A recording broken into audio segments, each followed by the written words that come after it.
देखो भाई, हम तो किसान हैं, पढ़ना लिखना ज़्यादा जानते नहीं, चिट्ठी पिट्ठी की समझ में हमारी आती नहीं बात। हम तो प्रैक्टिकल जाने। किसान एक दाना बोता 100 दाने पैदा करता। तो किसान तो यहाँ दरवाजे पर आया, धान जो 1868 रुपये रेट था वो 700 रुपये में लुटवा कर किसान यहाँ आया। इन्होंने वायदे करे थे कि भाई 14 दिन में दे देंगे भुगतान। किसान को भुगतान नहीं मिला, पुराल फूंकने पर मुकदमे ये करें, किसान का 10 साल का ट्रैक्टर नहीं चलता। तो भाई हम तो प्रैक्टिकल करके जो हमारा दर्द है वो दर्द लेकर दिल्ली के दरवाजे पर आए।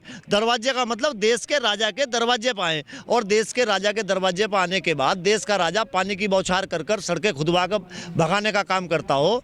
आपने देखा होगा स्प्रिंग जो हो ना, ये स्प्रिंग आंदोलन और स्प्रिंग दोनों एक तरह से काम करते हैं। स्प्रिंग को जितना दबाया जाता है उतना ही जो वो स्प्रिंग और तेज उछाल मारता है। नमस्कार, न्यूज 18 इंडिया देख रहे हैं आप। इस वक्त मैं मौजूद हूँ दिल्ली के यूपी बॉर्डर पर, NH-24 पर। आप देखिए मेरे पीछे तस्वीरें। आज 23वां दिन है किसानों के आंदोलन का, और किसान लगातार जो है 23 दिन से अपने मांगों को लेकर डटे हुए हैं। और सरकार जो है लगातार, यूपी में ऐसी खबरें आई संभल से भी कि वहाँ किसानों पर जो है 50-50 लाख रुपए के मुचल के पाबंद किए गए, ताकि किसान जो है वो गांव-गांव में पहुंचकर दिल्ली में भीड़ एकजुट ना कर सके। यह आरोप उनके ऊपर लगाया गया कि वो जो है यहाँ एकजुट होकर आएंगे और शांति भंग होगी। इस तरह पहले भी पिछली सरकारों में क्या हुआ, क्या सोचते हैं लोग, क्या सोचते हैं किसान नेता, सब मेरे साथ बातचीत करने के लिए है। और 23 दिन से लगातार आप लोग जो है यहाँ डटे हुए हैं, तो अब सरकार जो है कहीं ना कहीं कमज़ोर करने की कोशिश कर रही है आंदोलन को।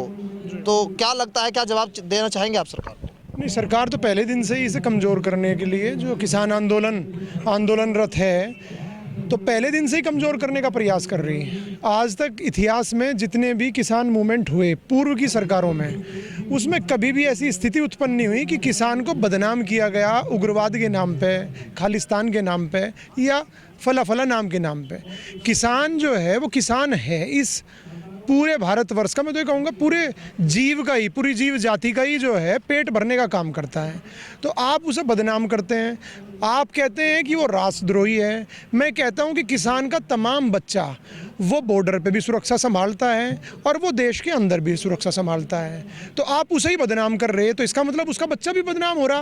और जब बच्चा भी बदनाम हो रहा, उसके हाथ में आपने कैसे बॉर्डर की सुरक्षा दी हुई है, कैसे अंदरूनी जितनी भी हमारी प्रशासनिक नौकरियाँ हैं बेल्ट की, वो कैसे आपने उनके बच्चों को दी हुई है। तो सरकार को सोचना चाहिए, सरकार को ईश्वर करे सद्बुद्धि दे कि जितनी जल्दी सरकार पीछे हट जाएगी उसका इसमें कोई सम्मान नहीं घटने वाला। ये सारे के सारे सब लोग जो हैं, इन्हीं की वोट से सरकार जो है इस टाइम वर्तमान में केंद्र की गद्दी हासिल किए हुए है। तो मैं तो ये कहता हूँ कि माननीय प्रधानमंत्री जी को जल्दी से जल्दी सद्बुद्धि देने का काम ईश्वर करे, जिससे कि किसान के साथ जो तारमीयता थी वो बनी रहे हमेशा। किसान तो रही बात, किसान ये मूवमेंट तो कुछ भी नहीं 22 दिन, किसान तो 22 महीने भी करने के लिए तैयार है। किसान के पास कुछ है ही नहीं। इसके अलावा किसान को बंधुआ मजदूर बनाने के ऊपर जिस तरीके से 3 काले कानून थोपे, इसका पुरजोर विरोध कर रहा, पहले दिन से कर रहा। पीपली कांड ले लो, पंजाब ले लो, पश्चिम उत्तर प्रदेश ले लो, हर जगह का किसान जो है पहले दिन से विरोध कर रहा। हमने कभी नहीं मांगे 3 कानून। हम तो 2004 में जो स्वामीनाथन जी के नेतृत्व में कमेटी बनी थी, 2006 में उसका ड्राफ्ट तैयार हुआ था। हम तो स्वामीनाथन आयोग की बात कर रहे हैं, उस ड्राफ्ट की बात कर रहे हैं, वो लागू कर दो। ये कृषि मंत्री जी कहते हैं, पीयूष गोयल जी कहते हैं कि अगर कंपनी आएगी प्रतिस्पर्धा बढ़ेगी। भाई हम वेस्ट यूपी के गन्ना किसान को उठा के देख लो ना, यहाँ गन्ने की बेल्ट है, यहाँ कई सारी कंपनी आई, भाई बजाज, उत्तम या फलाना ढिमकाना, उनमें क्यों प्रतिस्पर्धा नहीं है? उन्होंने क्यों संगठन बना लिया? अपना संगठन बना के उन्होंने जो है रेट अपने हिसाब से तय करना शुरू कर दिया। सुप्रीम कोर्ट भी पेमेंट नहीं दिलवा पा रही गन्ना किसान का। सरकार तो सरकार, सुप्रीम कोर्ट भी नहीं दिलवा पा रही। देखो कई बार फटकार लगा ली सरकार को, लेकिन उसके बावजूद भी गन्ना किसान का पेमेंट नहीं हो पाता। उसके अलावा जो है सरकार, हम हमेशा गन्ना किसान जो है वो ये कहता है कि महंगाई के आधार पर हमारा जो है न्यूनतम समर्थन मूल्य आप तय कर दो।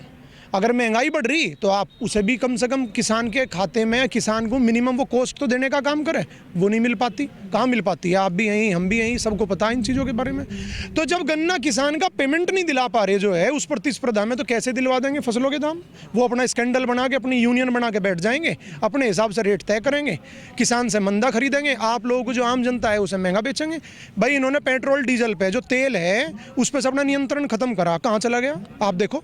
भाई लगभग 100 रुपए के आसपास पेट्रोल के दाम पहुंचने वाले हैं। तो जब पूर्व में 2 एग्जाम्पल मैं आपको दे चुका, जब उनमें ही सरकार जो है नियंत्रण नहीं कर पाई, तो ये तो बिल्कुल खुला ही बाजार कर देंगे उनके लिए। और बिजनेसमैन का अभिप्राय क्या है, व्यवसाय का अभिप्राय क्या है, मुनाफा, ज़्यादा से ज़्यादा मुनाफा। तो वो तो मुनाफा कमाने के लिए लगभग आप ये मानो इन्होंने हमें 3500 करोड़ जो है उसकी ये बताते हैं, हमने 3500 करोड़ 5 करोड़ गन्ना किसानों को दे दिया।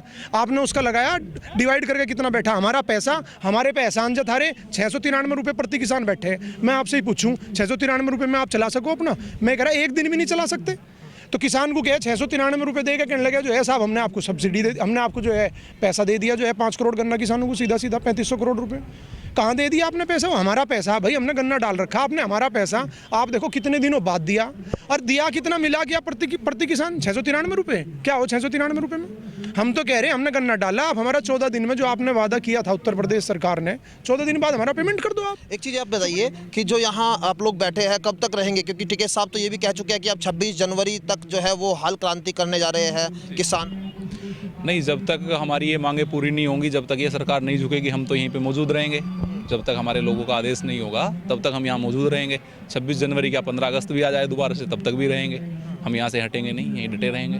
अच्छा ये बताइए, आप लोग तो पश्चिम यूपी से आते हैं, तो क्या लग रहा है कि जो पश्चिम यूपी के लोग हैं वो लोग ज़्यादा बढ़ चढ़ कर आ रहे हैं या पंजाब के लोग? क्योंकि सरकार जो कह रही है ना, एक राज्य के लोगों की ज़रूरत है, किसान जो है दूसरे जो किसान है वो समर्थन में है इस बिल के। नहीं, ये जो है पंजाब में जो था, पूरे देश में एमएसपी पे 6% फसल खरीदी जाओ, हरियाणा पंजाब की खरीदी जा, वहाँ पिछले 4 महीने से तैयारी चल रही थी इस आंदोलन की।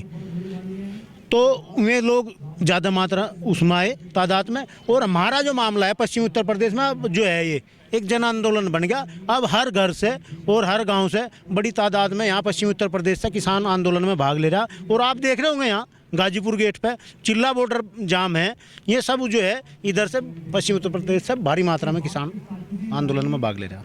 आप कहाँ से आए? मुरादाबाद, जिला मुरादाबाद से।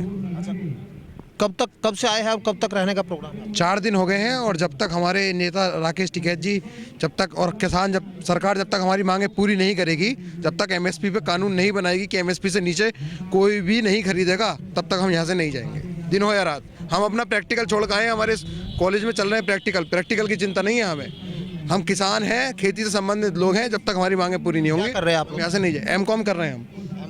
हाँ, हमारी जो वित्त मंत्री है निर्मला सीतारमण जी, आप उनका बयान देखो। एक सम्मेलन हुआ था अभी साल भर शायद मुश्किल से हुए थे, उसे किसान कांग्रेस सम्मेलन था, उसमें सारे के सारे पूंजीपति बुलाए गए थे, उनके साथ मीटिंग हुई थी। उनका आप बयान उठा के देख लो।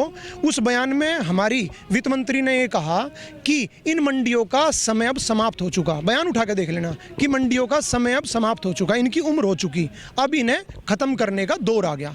तो आपकी वित्त मंत्री तो ये कहती है, सरकार तो कह रही है ना कि मतलब आप देखो ना, आप देखो कितना उलझाने का काम है भाई। हमारी वित्त मंत्री कुछ कहती है, जब प्रधानमंत्री जी साफ तौर पर कह रहे हैं कि मंडियों को खत्म नहीं करेंगे, तो फिर अरे आप देखो ना, फिर भी वित्त मंत्री कैसे बोल सकती हैं?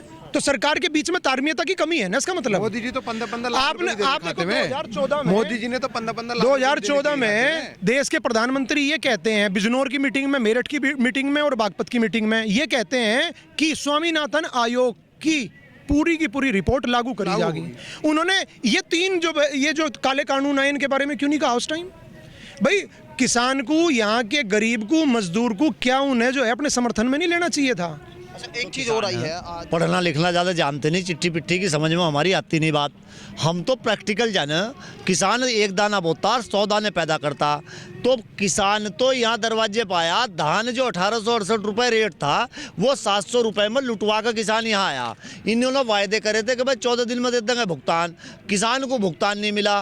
पुराल फूंकने पर मुकदमे ये करें, किसान का 10 साल का ट्रैक्टर नहीं चलता। तो भाई हम तो प्रैक्टिकल करके जो हमारा दर्द है वो दर्द लेकर दिल्ली के दरवाजे पाएँ। दरवाजे का मतलब देश के राजा के दरवाजे पाएँ, और देश के राजा के दरवाजे पर आने के बाद देश का राजा पानी की बौछार कर कर सड़कें खुदवा कर भगाने का काम करता हो। आपने देखा होगा स्प्रिंग जो हो ना, ये स्प्रिंग आंदोलन और स्प्रिंग दोनों एक तरह से काम करते हैं। स्प्रिंग को जितना दबाया जाता है उतना ही जो वो स्प्रिंग और तेज उछाल मारता है, उसी तरह से ये वो किसान है जो धरती का सीना पाड़ कर इस देश का पेट भरने का काम करता। पूरे कोरोना काल में पेट भरा। आज इस आंदोलन को जितना दबाया गया, जितना सरकार ने अत्याचार करा, भाई आज़ादी कब मिली? आज़ादी तो इस देश को तब मिली जब सरदार भगत सिंह को फांसी पर चढ़ा दिया गया, उसके बाद ही तो मिली।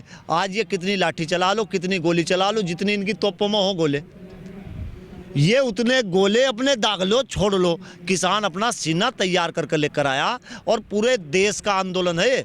गलत फहमी में ना रहे मैं भाई, अगर सिंधु बॉर्डर रोक रखा तो पंजाब के लोगों ने रोक रखा, हरियाणा वो टीकरी बॉर्डर रोक रखा तो वहाँ हरियाणा के लोगों ने रोक रखा होगा, पलवल अगर रोक रखा तो राजस्थान और मध्य प्रदेश के लोगों ने रोक रखा, और ये यूपी गेट रोक रखा तो ये यहाँ उत्तर प्रदेश के किसान बैठे हैं।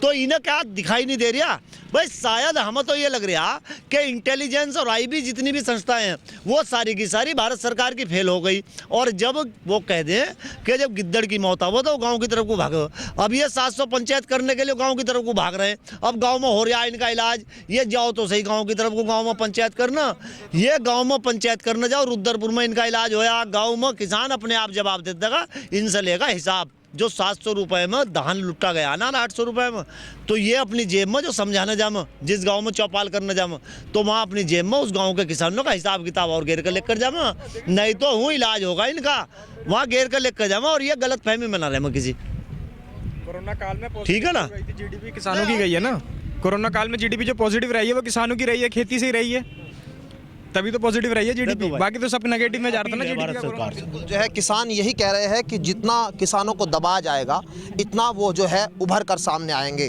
जो 700 प्रेस कॉन्फ्रेंस सरकार करने जा रही है, जो समर्थन जुटाने की बात कर रही है, उनका यही कहना है कि सबसे ज़्यादा किसान इस एरिया में है, सबसे ज़्यादा जो किसान है वो यहाँ मौजूद है, तो सरकार को आकर बैठकर बातचीत करनी चाहिए। समर्थन जुटाने से कुछ हासिल नहीं होने वाला, क्योंकि किसान जो है वो 26 जनवरी की परेड में भी शामिल होगा।